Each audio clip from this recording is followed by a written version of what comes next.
Catholics were targeted, their loyalty questioned.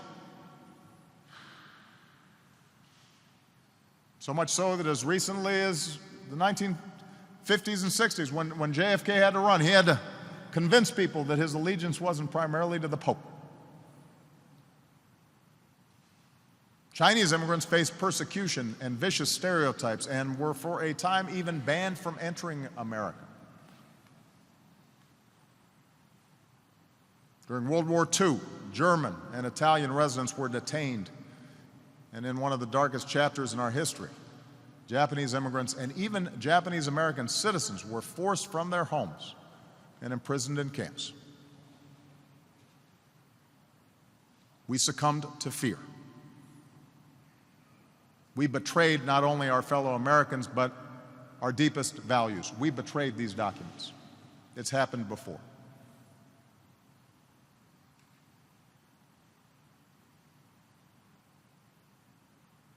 And the biggest irony, of course, is that those who betrayed these values were themselves the children of immigrants. How quickly we forget.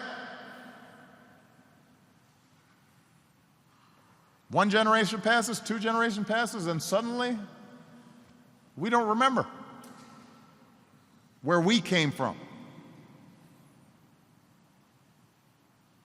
And we suggest that somehow there is us and there is them, not remembering we used to be them.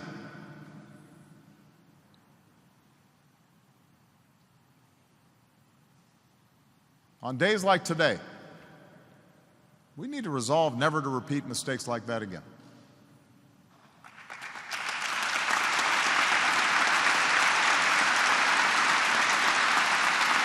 We must resolve to always speak out against hatred and bigotry in all of its forms, whether taunts against the child of an immigrant farm worker or threats against a Muslim shopkeeper. We are Americans. Standing up for each other is what the values enshrined in the documents in this room compels us to do, especially when it's hard, especially when it's not convenient.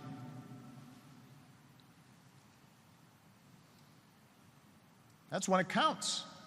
That's when it matters. Not when things are easy, but when things are hard.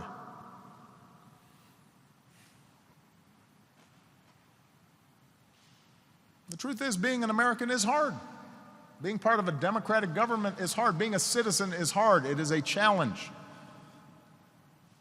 It's supposed to be.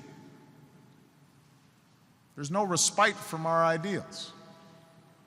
All of us are called to live up to our expectations for ourselves, not just when it's convenient, but when it's inconvenient, when it's tough, when we're afraid. The tension throughout our history between welcoming or rejecting the stranger, it's about more than just immigration. It's about the meaning of America. What kind of country do we want to be? It's about the capacity of each generation to honor the creed as old as our founding, e pluribus unum, that out of many we are one.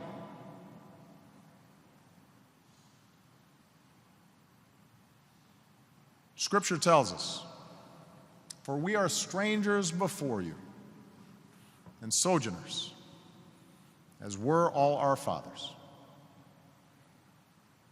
We are strangers before you.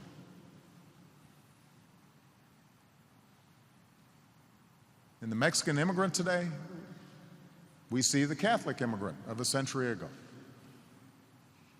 In the Syrian seeking refuge today, we should see the Jewish refugee of World War II.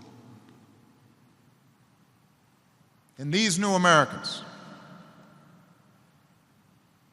we see our own American stories.